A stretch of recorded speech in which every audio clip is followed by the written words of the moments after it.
চোখ দুইটা বন্ধ করলে মনে হয় আমার জীবনে যত হায়াত পেলাম সব গুনায় কাটায় দিলাম। হাতের গুনাহ, চোখের গুনাহ, কানের গুনাহ, জবানের গুনাহ, অন্তরের কল্পনার গুনাহ। আমার এই গুনার খবর আমার আপনজন কেউ জানে না। যদি জানতো কেউ মোহাব্বতের নজরে দেখতো না। আল্লাহ বলেন আমি সব জানি, তারপরও রাগ করে পানি বন্ধ করি নাই, খানা বন্ধ করি নাই। আল্লাহর ভয় অন্তরে জমা করো হে যুবক। যেই রহমতের নবীর চেহারা মোবারক এক নজর দিয়া তাকাইলে পেটের ক্ষুধা নিবারণ হয়, ওই নবীকে 13 বছর পর্যন্ত দেখিয়েও কালেমা পড়ে নাই আবু জাহাল। আর অন্যদিকে একজন 27 বছরের যুবক তরবারি নিয়ে দৌড়ায় আমার নবীকে জবাই করার জন্য। রহমতের নবীকে দেখা মাত্র কালেমা পড়ে মুসলমান হয়ে গেল। আল্লাহর ভয় যখন আসবে তখনই বান্দা গুনাহ ছাড়া সহজ। আর এই ভয়টা অর্জন করার একমাত্র ঠিকানা আল্লাহ পাকের ওলি যারা, আহলুল্লাহ যারা, তাদের নেক নজর। কারণ তাদের নজরের মধ্যে পাওয়ার আছে। قال رسول الله صلى الله عليه وآله وسلم اتقوا فراسة المؤمن فإنه ينظر بنور الله। আল্লাহর প্রিয় বান্দা মুমিন যারা, এদের মধ্যে ফেরাসাতের পাওয়ার আছে। তোমরা সাবধান, সতর্ক। তারা চামড়ার চোখ দিয়া দেখে না, আল্লাহর দেয়া নূরের আলো দিয়ে তারা অনেক কিছু দেখেন। দ্বিতীয় আল্লাহ কর্মসূচি দিলেন ওয়ালা তামুতুন্না ইল্লা ওয়া আনতুম মুসলিমুন। তোমরা কেউ মুসলমান না হওয়া পর্যন্ত মরণ বরণ করিও না। আল্লাহ তাআলা বলেন না মাওলানা না হইয়া মরিও না, পীর না হয়ে মরিও না, ডাক্তার, প্রফেসর, ইঞ্জিনিয়ার না হয়ে মরিও না, ধনী না হয়ে মরিও না। তুমি ধনী না গরিব, আলেম না মূর্খ, ইমাম না মুক্তাদি, ডাক্তার না রোগী, জানার প্রয়োজন নাই। পরিচয় আল্লাহর আদালতে একটাই, তুমি মুসলমান কিনা। মুসলমান কাকে বলে? আল্লাহ মুমিনকে বললেন মুসলমান হইয়া মরো। এখানে আমরা সবাই মুমিন, এমনকি আমরা সবাই মুসলমান। কিন্তু আল্লাহ বলেন এই মুমিন, মুসলমান না হইয়া মরিস না। কেমন যেন মনে হয় আল্লাহ আমাদের বুঝাইলেন আমরা মুমিন হইছি, মুসলমান এখনো হতে পারি নাই। আল্লাহ তাআলা অন্য এক আয়াতে বলেন ইয়া আইয়ুহাল্লাযীনা আমানু দুখুলু ফিস-সিলমি কাফা ওয়ালা তাত্তাবিউ খুতুওয়াতিশ শাইতান ইন্নাহু লাকুম আদুউম মুবিন।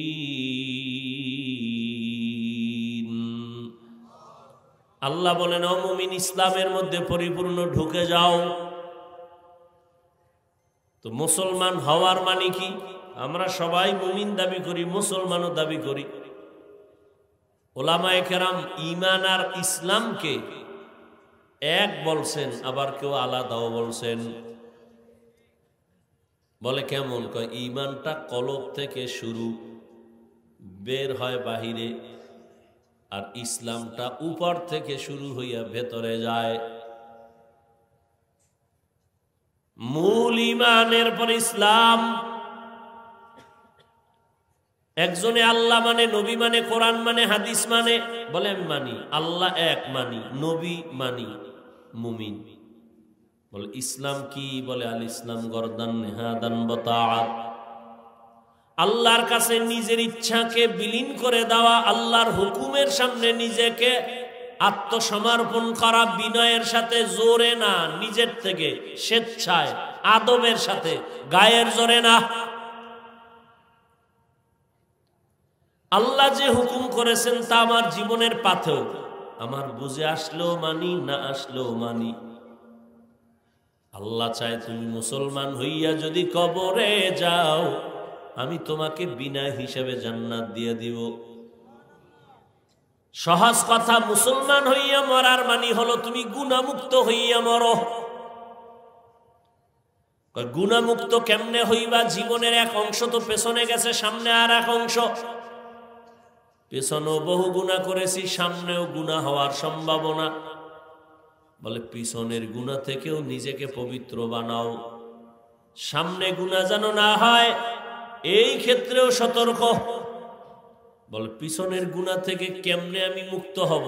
একটা মেডিসিন ব্যবহার করো, জীবনের পিছনে কোনো গুনাহ আর আমল নামায় লেখা থাকবে না। পিছনের গুনাহ থেকে বাঁচার জন্য, মুক্ত হওয়ার জন্য একটা মেডিসিন হলো তওবা ইস্তেগফার।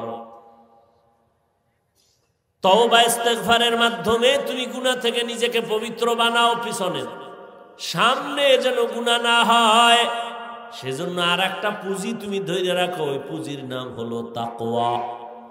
আর তাকওয়া যদি অন্তরে জমা করতে চাও, এই জমিনে আল্লাহর প্রিয় বান্দা যারা মুত্তাকি, যাদের দেখলে দিল নরম হয়, যাদের বয়ান শুনলে চোখে পানি আসে, এমন আল্লাহওয়ালার পরামর্শ নিয়ে, নেক নজর নিয়ে নিজের জীবনটাকে ধন্য বানাও। গুনাহমুক্ত হইয়া বিছানায় যাও, না হয় মরার আগেই কিন্তু বিপদ শুরু হয়ে যাবে। ও আমার কলিজার যুবক বাবারা, দুনিয়া রং তামাশায় পড়ে তো গুনাহ কম করো নাই। চোখ দুইটা বন্ধ করলে মনে হয় আমার জীবনে যত হায়াত পেলাম সব গুনাহ, গুনায় কাটায় দিলাম। হাতের গুনাহ, চোখের গুনাহ, কানের গুনাহ, জবানের গুনাহ, অন্তরের কল্পনার গুনাহ। আমার এই গুনার খবর আমার আপনজন কেউ জানে না, যদি জানতো কেউ মোহাব্বতের নজরে দেখতো না। আল্লাহ বলেন আমি সব জানি, তারপরও রাগ করে পানি বন্ধ করি নাই, খানা বন্ধ করি নাই। আল্লাহর ভয় অন্তরে জমা করো হে যুবক। তুমি মনে মনে ভাবতেছো এটা কেমনে সম্ভব? এমন কিছু বেয়াদব এই সমাজে আছে, নিজেও নামাজ পড়ে না, অন্য নামাজ পড়ে পছন্দ করে না। নিজেও দাড়ি রাখে না, অন্য দাড়ি রাখে পছন্দ করে না। নিজেও হালাল খায় না, অন্য হালাল খায় পছন্দ করে না। আলেমের বয়ান নিজেও শুনে না, কেউ শুনবে তাও পছন্দ করে না। দাবি করে মুসলমান, কিন্তু কোরআন পছন্দ করে না, আলেম ওলামা পছন্দ করে না। এর মতো কুলাঙ্গার বেয়াদব এই জমিনে কেউ হতে পারে না। আবার এরা মরে ওই রকম, চাকার তলে মাথা কখন ঢুকে যায় টেরও হয় না। যত ঝামেলা বাংলাদেশে দেখতেছো সব আলেমদের সাথে বেয়াদবির ফলাফল। এখনো যারা আলেমদের সাথে বেয়াদবি করো, দূরে বসে করো আর কাছে বসে করো, ডাইরেক্ট করো আর ইনডাইরেক্ট করো, রেডি থাকো, তোমার পরিণাম ফলটাও ভালো হবে না। আমি শুরুতেই বৈশা বলছিলাম, নবী আসবেন না, সাহাবায়ে কেরাম আসবেন না, কিয়ামত পর্যন্ত এই জাতিকে জান্নাতের পথ দেখাবেন উলামায়ে কেরাম। অতএব এই উলামায়ে কেরামদের সোহবত ছাড়া, নেক নজর ছাড়া জীবনে কোনো মানুষ গুনাহমুক্ত হতে পারবে না। আর উলামায়ে কেরামের সাথে যাদের ভালোবাসা মোহাব্বত দেখো, সে স্কুলে পড়িয়া, কলেজে পড়িয়াও তার রং ভালো। তাকাইয়া দেখো কত যুবক স্কুল কলেজে পড়ে, নামাজ পড়ে নাই। ঢাকা কলেজে যাও, জাহাঙ্গীরনগরে যাও, অনেক ছাত্র মাথায় পাগড়ি, বড় দাড়ি, বড় জামা, মনে হয় যেন কোন মসজিদের খতিব। ভাই তুমি কোন মসজিদের খতিব? বলে আমি আরবি পারি না। কিসের খতিব? বলে তো তোমার এমন রং কেন? আমি কলেজে পড়ি, কিন্তু উলামায়ে কেরামের নেক নজর দিয়ে আমি রং লাগায় দিছি। কলেজের ছাত্রেরও নাই? তোর কপালে এত অভিশাপ লাগছে কার? তুমি পারো না কেন রে বাবা? তোমার মতো যুবক রাস্তায় গাড়ি চালায়, নামাজ পড়ে, সালাম দিয়া কথা বলে, তুমি পারো না কেন? তোমার কপাল কেন খারাপ? তোমার মতো যুবক র‍্যাব, আর্মি, পুলিশ, বিডিআরের চাকরি করে, নামাজি দাড়িওয়ালা, ওসি, ডিসি, এসপি, নামাজি দাড়িওয়ালা, ডাক্তার, প্রফেসর, ইঞ্জিনিয়ার, নামাজি দাড়িওয়ালা, বলো তুমি কেন পারো না? তোমার কপাল বুঝি খারাপ? এখনো সময় আছে, তওবা করে নাও। মনটাকে বুঝাও রে মন, আমার মতো যুবক জেনারেল লাইনে থাকিও যদি নদীর মধ্যে কাজ করে, জমিনে কাজ করে, নামাজ পড়ে, আমি কেন পারবো না? আমি যে এতক্ষণ তোমাকে বুঝাইয়া বয়ান করতেছি, একবারও কিন্তু বলি না এ সবাই হুজুর হওয়া লাগবে। আমি একবারও বলি না পাঁচকল্লি পড়ছি তোমরাও পড়তে হবে। আমি কওমি মাদ্রাসায় পড়েছি, তোমাকেও পড়তে হবে। আমি তাবলীগ করি, পীর সাহেবের মুরিদ, তোমাকেও তাই করতে হবে, একবারও বলি নাই। বরং আমি শেষ কথা বলে যাই, যুবক বাবারা, স্কুলে পড়ো আলহামদুলিল্লাহ, কলেজে পড়ো আলহামদুলিল্লাহ, চাকরি করো, ব্যবসা করো আলহামদুলিল্লাহ। জানি না আমার মতো এত আপন করে তোমাকে কেউ বলবে কিনা, বরং আমি যে এত আবেগ দিয়া বলি, অনেকে আমাকে নিষেধ করে, এত আবেগ দিয়া যুবকদের এমন কেন বলেন?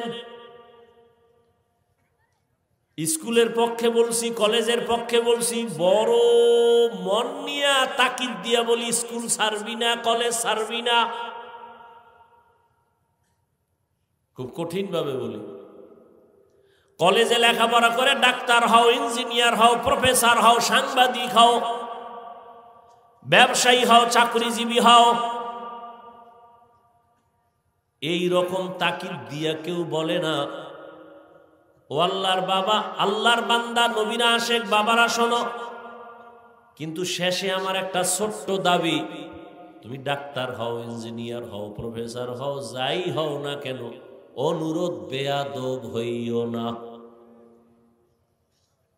বলবে এটা কেমন কথা? বলে হ্যাঁ, 3 জায়গার বেয়াদবি তো তোর জীবন ধ্বংসের কারণ।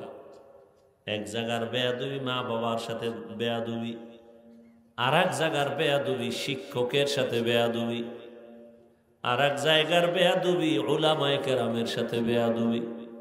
বলে করলে কি হবে? লিখে রাখ, মা বাবার বদদুয়া যদি কপালে লাগাও, মরার আগে পঙ্গু হয়ে যেতে হবে। শিক্ষকের সাথে বেয়াদবি করে যদি বদদুয়া কপালে নাও, লেখাপড়া শিক্ষা জগৎ থেকে হারিয়ে যাবা। উলামায়ে কেরামের সাথে বেয়াদবি করে যদি বদদুয়া কপালে লেগেই যায়, জীবনের সুন্দর আদর্শ খুঁজে পাইবা না।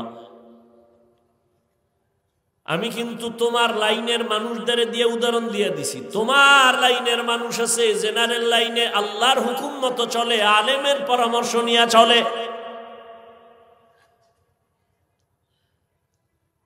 এখনো সময় আছে, শুধু এতটুকুই বুঝাও রে মন।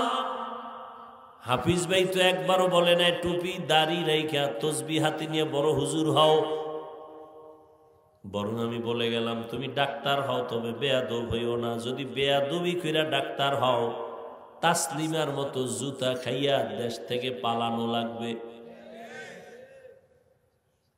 আদবওয়ালা ডাক্তার হও, ইঞ্জিনিয়ার হও, প্রফেসর হও, সাংবাদিক হও, ব্যবসায়ী হও, মা বাবার দোয়া নিও, শিক্ষকের দোয়া নিও, উলামায়ে কেরামের পরামর্শ নিয়ে নবীর তরিকা মেনে চলো। তোমার জন্য এটা কঠিন লাগে, কিন্তু আমি যে উদাহরণ দিছি এর জবাব খুঁজো। তোমার লাইনের ছেলে যদি পারে, তুমি পারবা না কেন? আর কোনো নতুন ওয়াজের দরকার নাই। ওই যে একটু আগে বলছিলাম না, কপাল যদি ভালো হয় তো নবীজিরে জবাই করতে এসেও কালেমা পড়ে, আর কপাল যদি পুরিয়া যায় তাহলে নবীজির বয়ান শুইনাও কালেমা পড়ে না। হাজারো বয়ান শুনে কিন্তু না, এরপরও কিন্তু দিল বাঁকা। এত বয়ানের পরও সে নামাজিদের বিরোধিতা করে, আলেমের বিরোধিতা করবে। কিছু আবু জাহালওয়ালা অন্তরের মানুষ এই জমিনে এখনো আছে, থাকবে। আবার ওমরের মেজাজওয়ালা বান্দা ওই জমিনে আছে, থাকবে। ও পর্দার আড়ালের মা বোনেরা, আপনাদের সন্তানকে যতটা কথাই আমি বুঝাইলাম, আপনাদের চেষ্টা, দোয়া, কান্না না থাকলে এগুলো সম্ভব হবে না। কারণ মায়ের কারণেই সন্তান ভালো খারাপ। মা ভালো তো সন্তান ভালো, গাছ ভালো, ফল ভালো। এই দুনিয়ায় যত ভালো ভালো সন্তান আছে সব মায়ের অবদান আর দোয়া। এসপি সাহেবের ব্যবহার ভালো, ডিসির ব্যবহার ভালো, ডাক্তারের ব্যবহার ভালো, খুঁজে দেখেন তার মা ভালো, মায়ের আদর্শ ভালো। এরে পর্দার আড়ালের আম্মা জান, আপনারা তো নবীদের মায়ের মতো দামি মা, সাহাবায়ে কেরামদের মায়ের মতো দামি মা। এই দুনিয়াতে যত ভালো সন্তান মা আপনাদের দোয়ার কারণেই হয়েছে। এক মিনিটে একটা ঘটনা শুনাই, এক মিনিটে আপনারা অনেকে শুনছেন, আমি আবার শুনাই। মদিনাতুল মুনাওয়ারা থেকে আসছেন একজন আল্লাহর গোলাম খাজা মঈনুদ্দিন চিশতি আজমিরি, ভারতে কালেমার দাওয়াত দেওয়া শুরু করলেন। লক্ষ লক্ষ লক্ষ লক্ষ লক্ষ বিদুর্মী তার হাতে কালেমা পড়ে মুসলমান হলো। খাজা মঈনুদ্দিন চিশতি আজমিরি বাড়িতে যাইয়া মায়ের সামনে বড় হাসি, বড় আনন্দিত। আম্মাজান বলেন, মঈনুদ্দিন এত আনন্দ কেন করো? বলে, মা আমার হাতে বহু বিধর্মী মুসলমান হয়েছে। খুশি। মা ডেকে বলে, বাবা এটা তো তোমার বাহাদুরি না, তো এটা তো আমি মায়ের বাহাদুরি।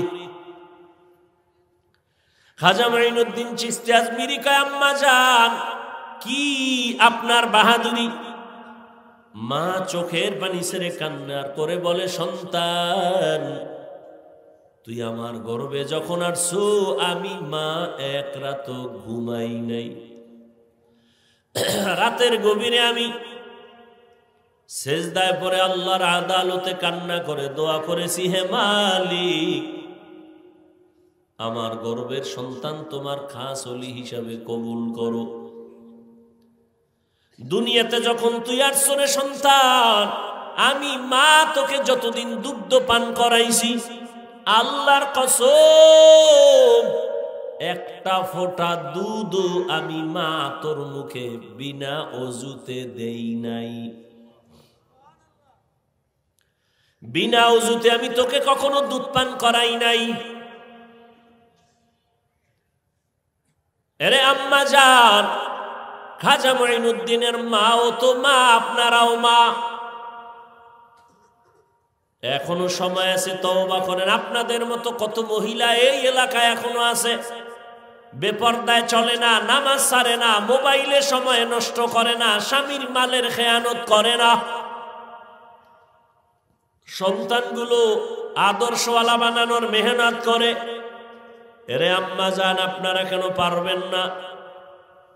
এখনো সময় আছে, তওবা করেন। মনে মনে আল্লাহকে বলেন, হে মালিক আর বেপরদায় চলবো না, আর নামাজ ছাড়বো না, মোবাইলে সময় নষ্ট করব না, স্বামীর মাল খেয়ানত করব না, সন্তানকে আদর্শওয়ালা বানানোর মেহনত করব। ও আমার যুবক বাবারা, বৃদ্ধ বাবাজিরা, এখনো সময় আছে, তওবা করো।